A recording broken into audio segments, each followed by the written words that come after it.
Assalamu alaikum wa rahmatullahi wa barakatuh. This is the second installment of my series with Professor Salman Nadvi, and we will continue from the first, where we left off, and I think it's the end of America. Assalamu alaikum, Professor. Wa alaikum rahmatullah. See, the thing you should also know about in the US, when I was studying there, anybody who wants to do PhD, he has to required to do two foreign languages. Right. It depends what subject you're choosing. And therefore, for example, for masters, you choose one language, one foreign language. Yeah. Now, in the typical Pakistani or Indian thing, some of those, when they came there, they were doing masters, so they made the university believe that Urdu is a foreign language. Okay.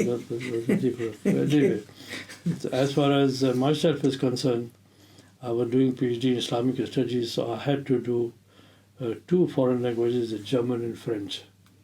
Okay. So as far as French is concerned, it was very easy. I did it in 6 months. Really? The idea of French language or German, you are able to read so that you understand. Right. The second language I had to do was German. Right. German was most difficult language because the verb comes right at the end. Okay. And you have to work it out how to do that. So as far as German is concerned, first time when I did it, failed, and the pass mark was, say it was 110 marks, out of which you have to do at least between 85 and 90. Sure. Very high. Very high. Very high. This thing. So the first time I did it, I failed. Right. And then I had to do it. So the second time again attempted, and had a German dictionary, and I've still got a German dictionary and all those things. So I used to go to in the park with the dictionary and the cards and things like these to thing. Then they took the exam. So when the exam result came out, I didn't go to see what it was. The results. So at lunch, my wife met me and said, "Did you see your German result?" I said, "No." He said, "You passed." I said, joking. So I went to see myself. I was very, very happy. This is something. The other important thing was that my wife, who had already a degree in botany, but when she came to America, she got interested in biology. And the idea was, because the thing when she was there, somehow or the other, she was studying the theory of evolution. Right. And naturally, she had problem with that. Sure. And that's why she was working on it. She didn't write there. She wrote here in America.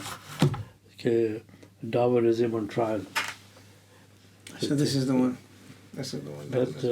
But it's published already a second. Right. I've seen this before. Yeah. I have.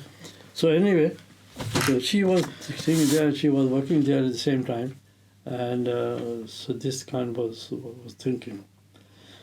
Now you know Samir. How was the response to this writing very good. of us? Okay. Very good. Okay. Samir was he was born in 1964. He was there. So my wife had to come here. So so Samir was alone with my in-laws and her mother. Right. And that thing. And then she came and she did her master's here biological. Then she went back to Pakistan. And then after that, my daughter was, her name is Shema, and Samir is Samir. So as far as Shema is concerned, she was born in 1969 in Karachi.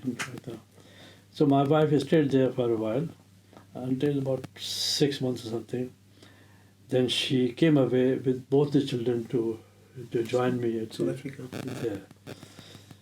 Now my son Samir at that time was 5-6 years old in that sense, and then we arranged for him to school. So he started going to the school, And Shama was very small. She was at home. And my wife was still working there.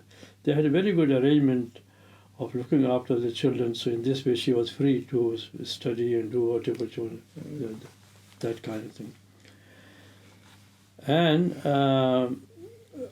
I delayed my PhD unnecessarily because I was involved in MSA and Namasakara, Totunji and all those kind of things, every kind of thing. So we had in 1962, 61 I think, 62, first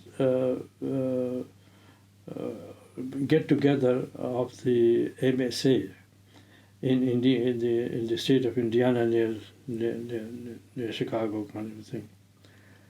From the whole of the America, we got only maybe 100 at that time. Students. Which is nothing less. Nothing. Nothing there.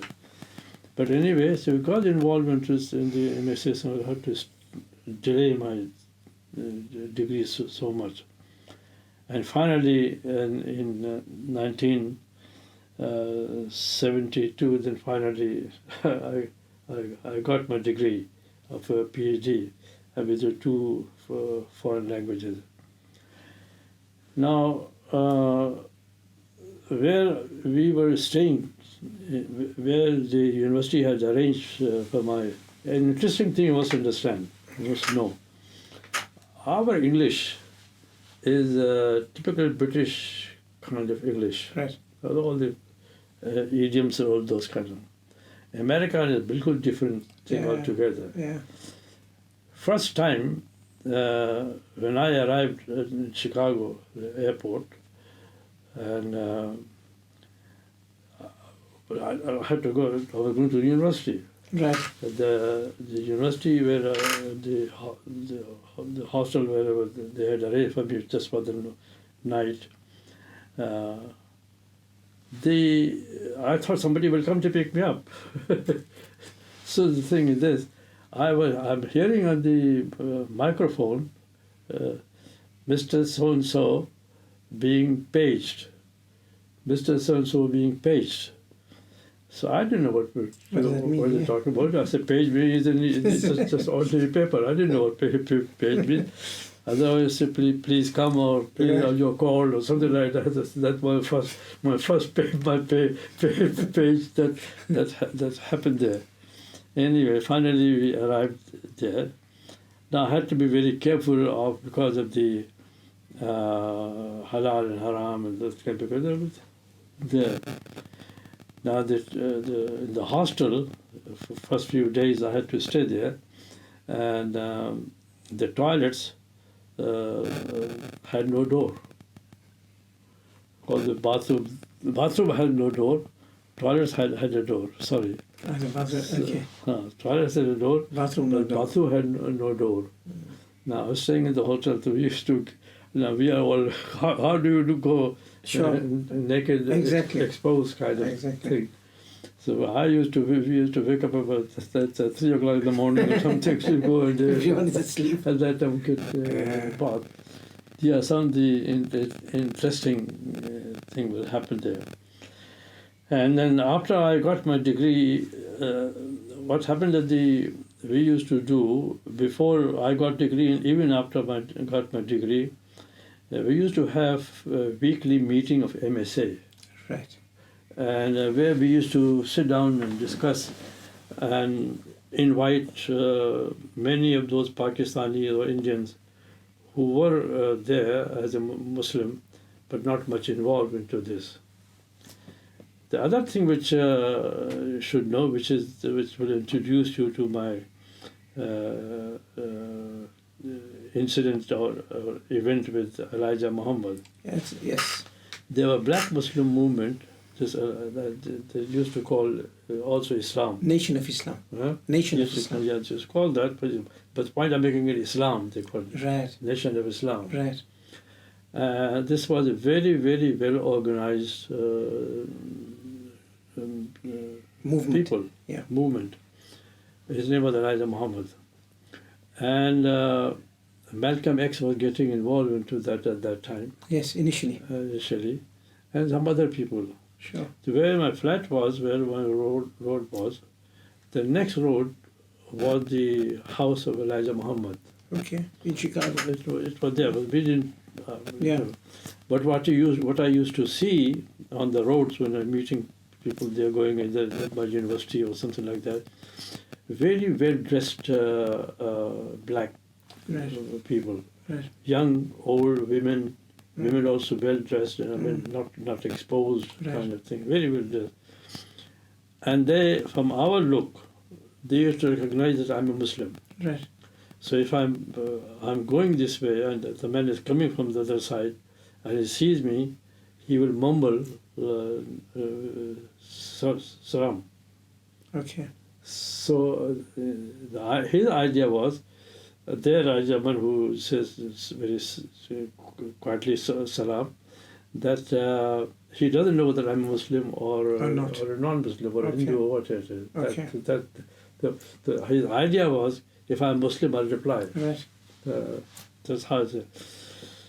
Now, Elijah Muhammad, when he started the movement, a very clever movement he started. One is the religion as such. Yeah.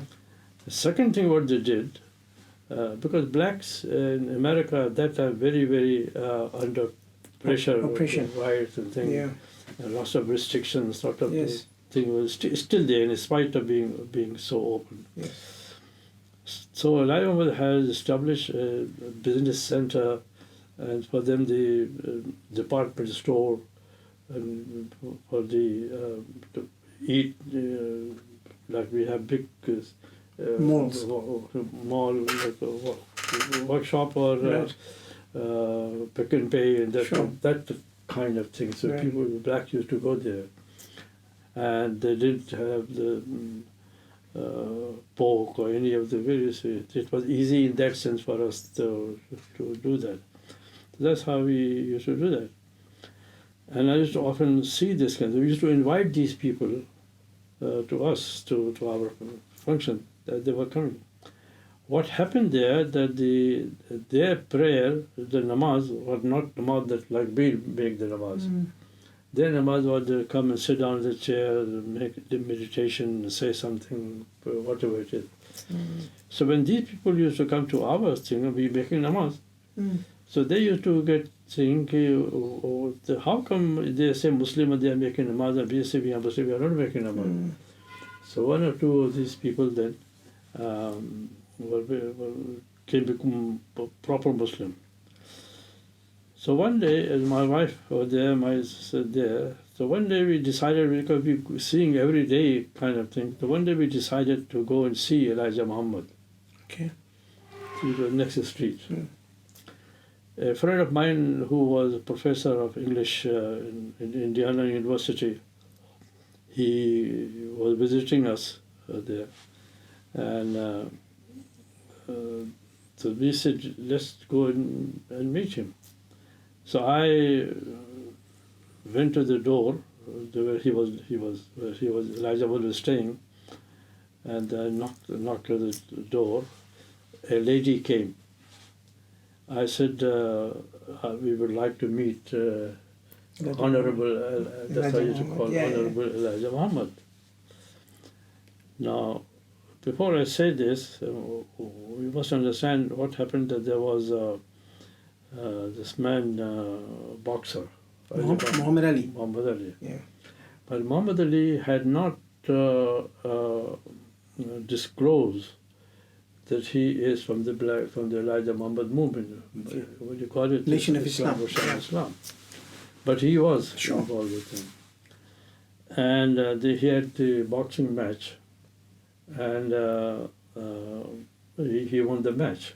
That's a big thing. And then he disclosed it. And then he disclosed after that. He fought Sonny Liston. Huh? He fought Sonny Liston. Yeah. And when he defeated Sonny Liston, then he disclosed it. Yes. Then he disclosed it. Yeah. No. I wasn't interested, but I knew about him. So that's how it became very well known. I said, I must speak. Elijah Muhammad, after that, had made a speech in which he said that people of the America, what do I say, people wanted Muhammad to lose. Yeah. But I and God said no. Or I and Allah said no. So I and God said no. Okay, So I came first, God came afterwards. And but I must say, Did you get to meet him? Huh? Did you get to meet him when you I went? tell you. Mm. So therefore, after all of this thing going on there, we decided I must my wife said, let's go and meet him. So I went to the house and I knocked at the gate. The lady came, very well dressed, covering hair and that kind of thing. I said, would like to meet my brother Muhammad. So she said, sorry, he is very busy at the moment. Leave your name and thing, phone number, then we'll do that. So we came home. And then after about an hour and a half, phone came. Okay, Honorable Elijah Muhammad, we're pleased to see you and have lunch with him. Okay. So I said, sorry, not lunch, and I was lunch or meals or something, lunch or supper or something. Right. Supper. So I said, sorry, we are booked for supper. I can't come. I really we were booked. My friend was there, my wife was there that time. This is before Samir and Ahmed joined us. So I said, give me this. He said, all right, then come tomorrow at 9 o'clock for tea. Okay. I said, fine. So my wife, myself, and my friend, professor, they went to knock the door, came there. Well, sit down there. Elijah Muhammad came, his secretary, the lady were there, they were there. So we started discussing. One of the main points used to be that the white man will not go to paradise, they will go to hell. Right. That was his main this thing, and also the other thing he used to tell, believe. Yeah. Whenever he referred to Rasulullah, he used to say Muhammad of Arabia, because his name was Elijah Muhammad. So when he used to say Elijah Muhammad. Now look and behold one thing, it's a very, very interesting thing. This is one of his sons. Waridin Muhammad. He became Muslim, and he was studying in Egypt. Yes. Understand? Yes. And this was very strange, and he knew about it. And the second son was not yet Muslim, but he was there, the one who became the leader of the movement afterwards. Was it Farah Khan? But Farah Khan was not his son. No, not yeah, Farah. someone Farah else. Was, okay. Farah Khan was a rebel. He still remained as a... Yeah, true. Another man, Deen Muhammad or something, was another name. So anyway, we started discussing. I said, we told him that why your principle that you explain, it's a little different from Islam as such. This. The second thing is you keep saying about whites, that they will go to hell and that kind of thing. Islam doesn't say that. So my wife asked her, that is, but what about those whites who are Muslims, who become Muslims? What about them? Yes. So a very clever answer, prophetical answer was, they will be rewarded for their religion, but punished for their for being white. For being non-Muslim and being kafir. So that was interesting. And then we asked him, why don't you, Quran saying, why don't you let them read the Quran properly, make the namaz properly? Why don't you allow them to meet us? That's what I asked. He said, no, we have prohibited them to meet with you people because you people mislead them. Mislead them, they can get away from there. And come into Islam. Come to Islam. So we had about over an hour meeting with Elijah Muhammad. And then whenever he had a meeting, big gather, jalsa, big thing you to have, lots of things. And I must say that the blacks in America, they're very good orator. Yeah. We considered by nature. Absolutely. And Malcolm X, that's how he was a very good speaker. Absolutely. Everybody was enchanted with him, the way he used to speak. Absolutely. And everything there. But he also discovered, Malcolm X at that time, he also discovered he wrote a book after that. Yes. He also discovered that there is something fishy, something not right about it. Yes. And he was start meeting and he realized. And then you know the whole story about him going to Makkah. Correct. That time. But we used to listen. Unfortunately, he was shot and killed. What do you understand of that shooting? Was it from your understanding? Because same thing, because that was when he broke away. Broke away, and that was affecting Elijah Muhammad's movement. Right. And therefore some yes. Yes. So unfortunately, for example, Ismail Farooqi. Tell me about the connection between Ismail Farooqi and the Nation of Islam. What happened there? No, Ismail Farooqi is probably was the same. That's why he was shot by one of those people also. Really? Yeah. Not by the Zionist Not Jews. shot, but bomb. No, dagger. Dagger. What happened that you don't know, but Ismail Farooqi was very big, huge man. Right. And his wife was elderly, with a middle-aged kind of thing, very thin, weak kind of person. There, some youth movement, MSA. The MSA, and ourselves, all also, we believe that although they claim to be Muslim, but they are deviated from Islam, Muslim as such. So Elijah Muhammad also knew about it. Elijah Muhammad had created such a aura about himself and the economic whole thing, that organization, that the black used to go to him. But he knew, Elijah Muhammad, slowly, gradually, that his movement is weakening. Then what happened, something interesting, Elijah Muhammad has approached Libya, it was Gaddafi, for some funds. Right. Now Libya didn't know, Libyan people didn't know. There was a Libyan friend with me, who studied with me, who was very close to Gaddafi thing, and he was also part of our friend group with Amasakar, Totinji, those kind of things. So when Elijah Muhammad approached those people, Libya, so that Libyan friend of mine, we became afterwards a minister in Libya during his Gaddafi's time. Very good friend of mine. So the thing is this, they told Gaddafi then that this is not the Islamic movement the way you understand. This is what it is. So the fund was blocked. Didn't go. So that Elijah Muhammad realized that the Muslims are doing naughty thing. Right. He wasn't very happy. He wasn't very happy with it.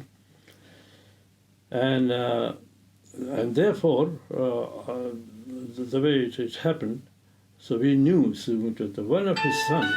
Sorry. I thought I was switching off. Sorry. One of his sons. Name was, forget the name, who became proper Muslim. So Elijah Muhammad, before he became he's gone. Yeah, that's Okay. So before Elijah Muhammad, because the light came, but not this. It's okay. Okay. It's load shedding, so. No. Okay. And therefore, the issue was coming about Elijah Muhammad, that who will succeed his movement. Right. Because they can't give to what is there, Din Muhammad there. Because he became Muslim. Muslim. Correct. So he had two sons. One was the youngest one, who was with him all the time. The second one, who was elder than him, I forget the name there now. He it was kumsi kumsa Okay. kind of thing, but not openly. Okay. But clever of Elijah Muhammad, when he appointed him. This man is successor, not his younger one. Okay. And then he became Muslim, and the whole movement became Muslim, Islamic thing, a proper Islam Muslim. So this way, my historic meeting Elijah Muhammad is really very important, very rewarding for me. Absolutely. At that time. And then about 68. About 68, 69, I think. My wife and both the children came To South Africa. to Chicago, Oh, Chicago. staying with us. And then she was teaching in the college, biology. And Samir was in the school, got there. And Shema at that time was 6 months old, but they had Right. very good arrangement. They gave me, in America they have one as a hostel. Right. The other is the married apartments, or married quarter. Okay. So they gave me married apartments, very, very nice. Very nice. This way.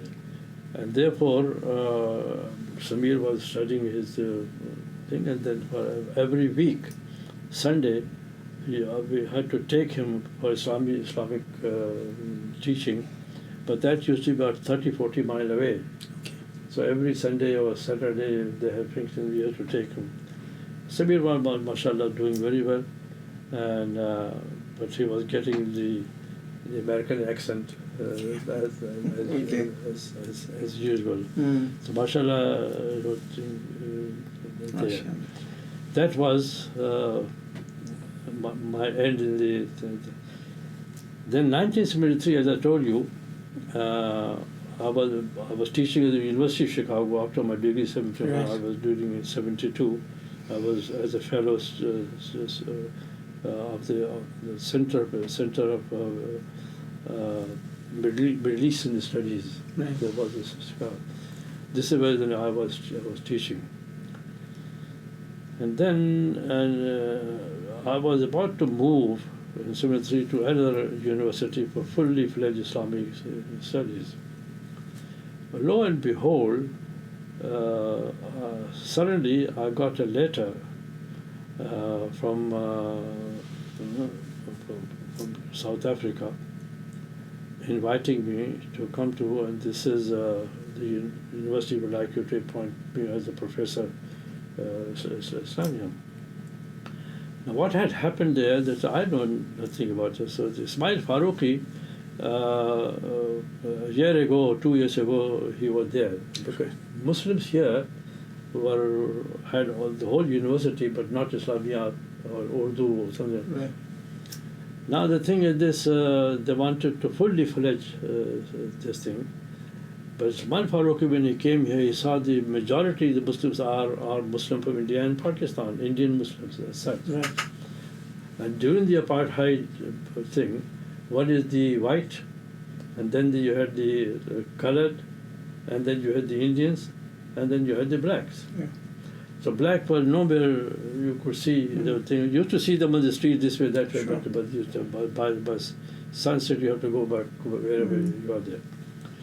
So Ismail Faruqi, when he came here, the Muslims approached him to recommend anybody whom they can appoint as professor. Ismail Faruqi said, look, if you really want, there was one or two Palestinian or Arab came there, but it didn't work. So Ismail Faruqi said, if you want a professor, there must be from India and Pakistan, not an Arab. Interesting. So that will not work. Yeah. Well, that's what happened. So suddenly, one day, I got a letter from South Africa. Dr. Mullah was at that time the main man. A.M. Mullah. A.M. Mullah. Right. was there. And there was his, not secretary, but assistant to him, Mr. Bawa. He was advocate. Okay, Advocate Bawa, yes. Advocate Bawa. And I got a letter from there that would like to invite you to South Africa through the through the South African ambassador. I got this there. So when I got the letter, I said, I said, what's South Africa? I don't know South Africa. I know Southern Africa, but I don't know anything about South Africa. What they are talking about? I wasn't much sure what it is. So, but because they replied, so anyway, I said, sorry, I'm not interested. Declined it. Okay. I don't know what South Africa is.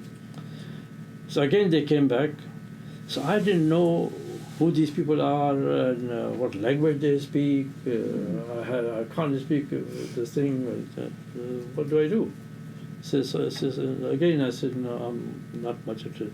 But Salman Farooqi told them that if you really want a band, he recommended my name. Because Salman Farooqi had known me, knew my father very well, and he was in Pakistan before also, and I have been meeting him all the time whenever I was there. And one of his students was there who became vice chancellor in one of those universities in Makkah and so there. Forget the name. He's a very good friend of mine. He was doing his PhD at that time, under Ismail Farooqi. And I used to meet Ismail Farooqi not as a student, but because I was doing my PhD in Chicago. But I used to meet him there with him where he was Temple University was teaching there. And then Ismail Farooqi had known my father. Right.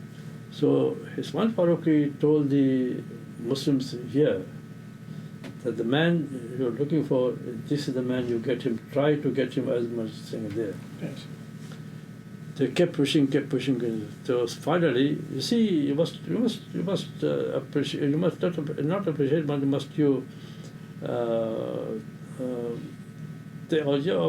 this way, there was white government, African government. Yes. Yeah? I'm not African anything but yes. But how the ambassador, Professor Olivier, who was here, the vice chancellor, Professor Olivier and the prime minister at that time, who was could be, at that time. No. Farfoot. Huh? After no, Farfoot. No, afterwards. P.W. Botha. No, P.W. No. Before that. He was very at that time. Okay. I met him. Right. By accident. Not by accident, but anyway. So Professor Olivier and this prime minister, they were friends. Right. So Professor Olivier phoned the prime minister to approach me through the ambassador. So just imagine. Yes, especially at that time frame. At that time frame. Correct. So the ambassador phoned me, talked to me, pursuing me, first from Washington, and then from Chicago. There was a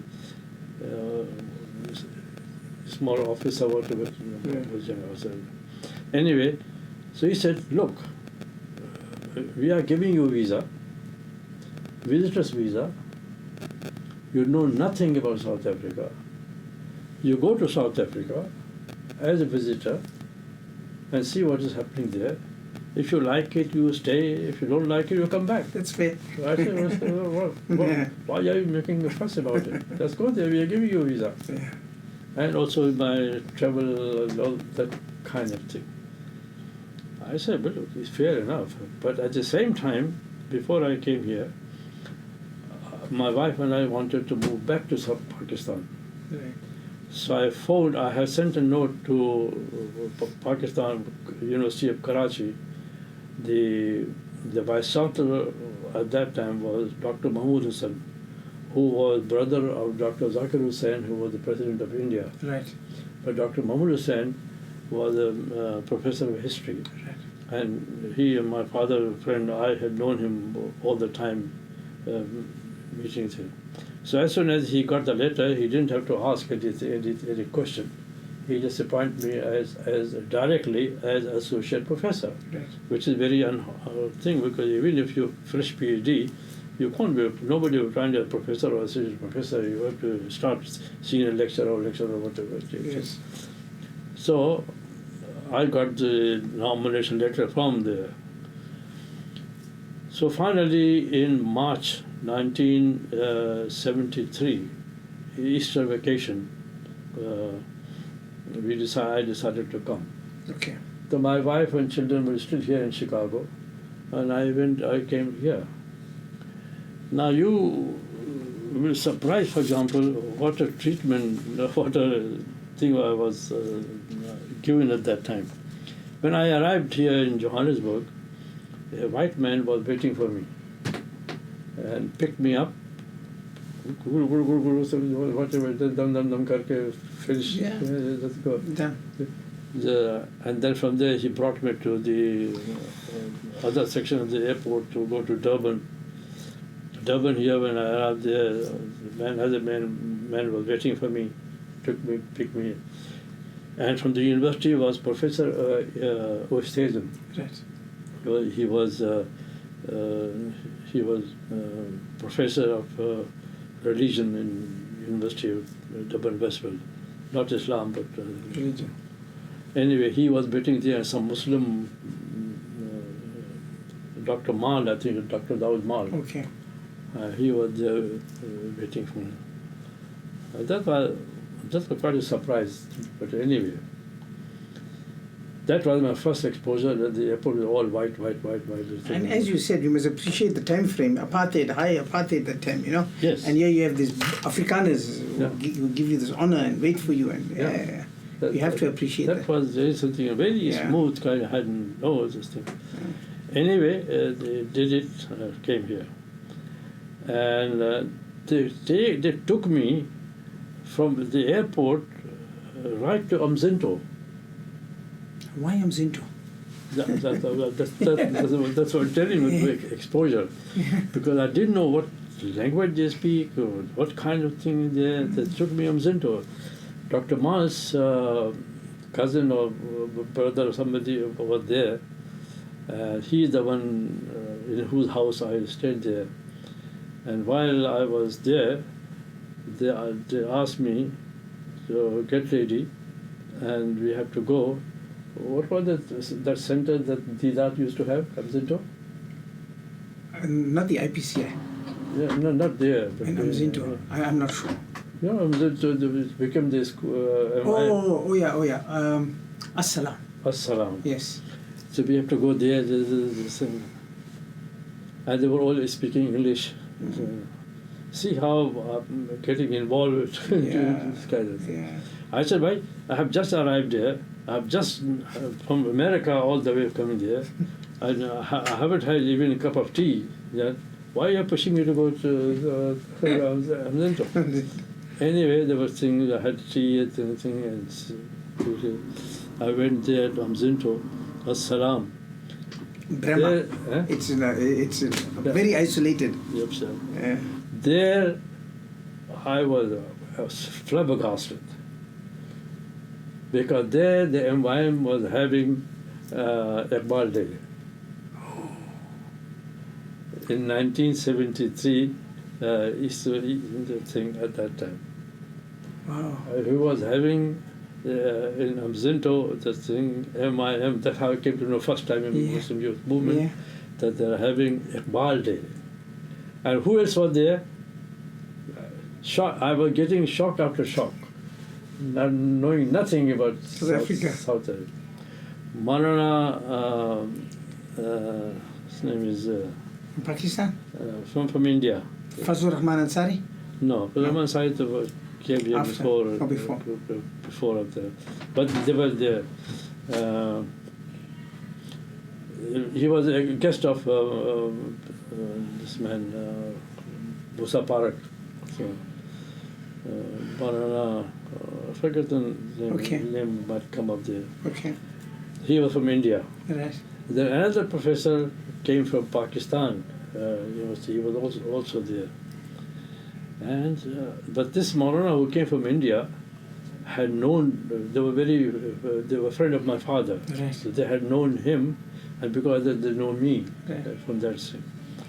So I was shocked, absolutely, seeing this happening. They're talking about day in South Africa and Africa. What is this going on there? But the whole proceeding was in English. I said, but they're Muslims and they look like Indian or thing, but Sure. they're speaking in English. So this Maulana was speaking, then the other man was speaking, then I was Muslim. So that was my first speech in the MIM that they're celebrating Iqbal Day. I remember one of my well-known sentence loudly. I said, I wish I could convey to Iqbal that his name is being mentioned in Africa. That's how. So that was my first. Right. You see, that was the first day. Right. After that, the people who really got involved, because those people who had invited me, and was really very, very important. First is Dr. Mullah. Right. Okay, here the Muslim who arranged for my funding, that Dr. Mullah's through they did it. Dr. Mullah was chairman of that kind of thing. And therefore Dr. Mullah, then I got involved with, soon after that, Dr. Muhammad Maid. His wife phoned me when she heard. So I didn't know that you were already exposed to everybody just like that. It's about time. So Dr. Maid, and then Dr. Yusuf Batala. These are the people who met there. And then Ibrahim Bawa, he was advocate. He was the one who was in charge of me through Dr. Bullah. So the thing is this, as it happened, these people were around me all the time. Right. Talking about. And when I came to Durban, from Zinto, when I came to Durban, I stayed with Dr. Mal. Dr. Mal. Mal. Okay. Because he was running Arabic Studies Circle at that time. Okay. So I was really involved into this thing and among them. And, so the way things are going, so I was really very happy the way they met me, treated me, and all of these people that there and the meeting. And then the Arabic Studies Circle meeting, they had Dr. Mal has their own friends and those kind of things. Right. All of these people, that's how we got involved. Then after that, among the ulama, Maulana Umarji and Maulana Ansari Sahib and Maulana Abubakar Khatib. Now what happened, that these people were told who I am, that is my father's name. As a result, all these alims who were there and the other people who had known for that, they say he is the man. And because now I have clean shaved. Otherwise, you see that the pictures of the old MIM picture you used to see, I was absolutely clean shaved, bareheaded, suit, kind of thing, hardly thing there. Like Farooqi. Like Ismail Farooqi. Like Farooqi. Yeah. And Farooqi, yeah, he had a small beard, but anyway. Yeah. But my absolutely clean shaved, this kind of thing, bareheaded, tie suit, kind of. That was one thing. Second, then after that, my interview took place. When I went to, what's the name of the Prime Minister who was there before Botha? He was a friend of... Foster. Foster. PJ Foster. Foster. Yes. So what happened there? What happened there, you'll be surprised. That when my interview was going to be taking place, the first time I met Professor Olivier, I liked him very much. Really? Very nice man. Very nice. He knew, because being in with the Indians for so long, he knew the inside out kind of thing. And then also he knew that I will be very sensitive this apartheid business. Right. I may not accept it. Right. And therefore he, in order to make me easy, in every sense of the word I'm telling you, he did it. And then in my interview, Professor Vistesen was there, and Maulana Ansari was there, Maulana Khatib was there, and the Maulana Umarji. Right. Now, as far as these adams are concerned, they knew my father. Sure. So when having an interview talking about this kind of thing, so they had no problem. They were right from the beginning, he is the man, he is the man, he is the man. They were talking about it. Then funny thing happened, I didn't know about there was a discrepancy, this difference of salary between the white and non-white. Right. So Professor Olivier said, how do we make up that to become white salary? He's coming from America, and if he comes to know this thing, he may refuse to do that. Anyway, that's about the arrangement, how the university will work it out with the salary which white professors get. That was one thing. Then after that issue was, Professor Olivier asked me, would you like to live in Westville? I had no idea what they're talking about. As for myself is concerned, I said, if I have to decide to come, I would like to live somewhere near the mosque or some masjid or something, because Samir was studying, they used to go for his Islamia teaching for 40 miles away kind of thing. Anyway, I didn't say anything. Later on I came to know what he meant by Westville. By Westville he meant, because Westville area was essentially white. Yes. So the idea was, if I want to stay in Westville, then they will arrange for dispensation so I can live in Westville. So I just did it. But I wasn't not much still interested. So, but I was having to. Then I was getting shock after shock after shock. What happened before I do that? Yeah, all right, let me do that now, because the name came here. Dublin University was being inaugurated at that time. Right. Who came to inaugurate? That Foster. Okay. So I was invited as a guest. Okay.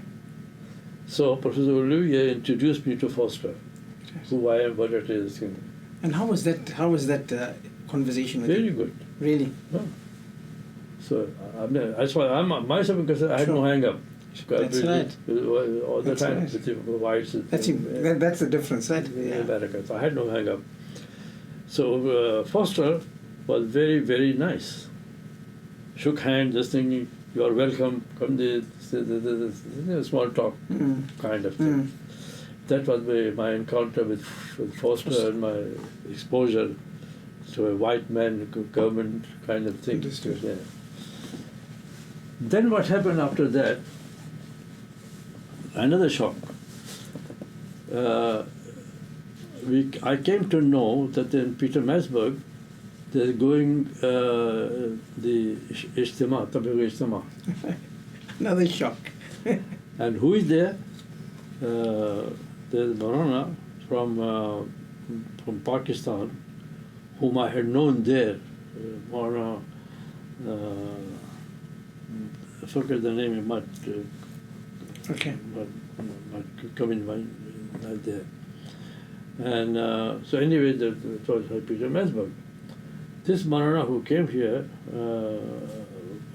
I had known him from in Pakistan for a long time. But, I had known him since 1940. 45, 46, Okay. that time. Because my father was in Bhopal, they stayed there. This is where you can. And so I met him there. So finished. 10 minutes, 10 minutes. So I wanted to go and to meet him. Mm. Now, Maulana Ibrahim, who was in Johannesburg, those Ibrahim. Miaz. Mia. Yes. He has brought him there. Maulana Sanjalvi's time. Huh? Maulana Sanjalvi, Maulana Ibrahim, yeah. He has brought him here. Right. So when I went to Pyramid, whom I went with? I went with lawyer, what's the name? Anyway, so famous lawyer, right? Young man, very much involved in the community, also involved in MSA. Lawyer. Okay, we'll get back to it. The name will come. Oh, yeah. Right. Anyway, so I said to take me to Istima. to Zinto, Marisburg. Marisburg. Yeah. Take me to Marisburg. I said okay. So I went there. Now imagine with those in the Istima, big beard, big kurta, big thing there. Thing there, and Marana there, Ibrahim Mia was there, Yeah. and the whole thing was there, big kabada. Yeah. Here I'm going bareheaded, clean shaved, suit, tie. What a spectacle. What a sight must have been there at that time. Yeah. They say Maulana Binori. Yeah, Binori. Maulana Yusuf Binori came here. Yeah. And whom I had known for a long time. And he was there. So I heard that Maulana Binori came here. That's how I went Okay. to not because of Jamaat, Yeah. but because of Maulana Binori. Right. So I went there. This lawyer, very young lawyer, still, he was involved with the radio station also to Islam. Okay, I'm not sure. Anyway. Okay. So, anyway, so I went there. So I went there, Maulana Binori had some problem with his leg. He was coming, and I've been going here to meet because it says that I was going to Asar Namaz. Asar Namaz was over, let's go there. And so he saw me, he said, Salman. I said, good night. And just imagine the shock I'm getting. I didn't know South Africa. It started with Iqbal. I didn't know. Came here, about going there. And the thing there. And then MIM got involved with you at the time. Dr. Mal, his weekly, what was it? Arabic Study Circle. Arabic Circle. He got involved. But I see, Alhamdulillah, I see all the movements embraced you. Yeah. All. So they might have had differences between themselves, but with you, they all embraced you, right? That's how this whole thing is started. Maulana Sayyid Ahmad Akbarabadi. Yes. Was very well known author from there. He was there. And so this way, this whole thing started just like that. So I was really didn't know how to react. Anyway, I stayed here for some time, and then I said, look, I'm going to Pakistan. Right. Before I have already appointment here as fresh as associate professor, and so I'm going there to see. My wife wanted to go there, Right. but naturally because I have family there. I was also came there. So from there, then I went to Pakistan. From here, then From South Africa. From South Africa, I finished with them. I didn't commit myself. Oh, okay. So how long you stayed here in South Africa at that time? I think about a week. Maybe. Oh, okay. Okay. Going all over the place. Yeah. I must say the community was very well. The community was very appreciated. Do you think we can take a bit more time? No, it's in 2 minutes here on the Okay. camera. You can put it here. After, let me finish to the Karachi, then, Go for it. then you can stop. Okay, let's try. Yeah. 2 minutes, right? That's right. Yeah. So I went to Karachi University, Pakistan, and I met people there. So I came to Karachi University, looked around there, and I realized this is not the place, because the thing is this: the education system was quite different. The second point was that if I become a professor, so the man nobody become professor unless I die, Right. because there's no promotion Right. kind of thing. Right. And I realized that there should be more politics than teaching or Sure. this kind of thing. So I wasn't sure. I decided not to want to go back to Chicago, and I was we had moving to there. The MSA, correct. So I came back to Chicago from there, Alhamdulillah. back to Chicago there, and this is where it stayed until they approached me again. Then that's a different So story. how long were you in Chicago at that time, when you went back? Always, because this was in 1973, I said. Okay. Isn't it? I Ji, stayed ji, there ji. until 74 or something. Alhamdulillah. So the third chapter we carry on from The here. third one will be actual South Africa. Actual South Africa, So inshallah. how it all happened, what happened. Thank you so much, Professor. That's right. Jazakallah.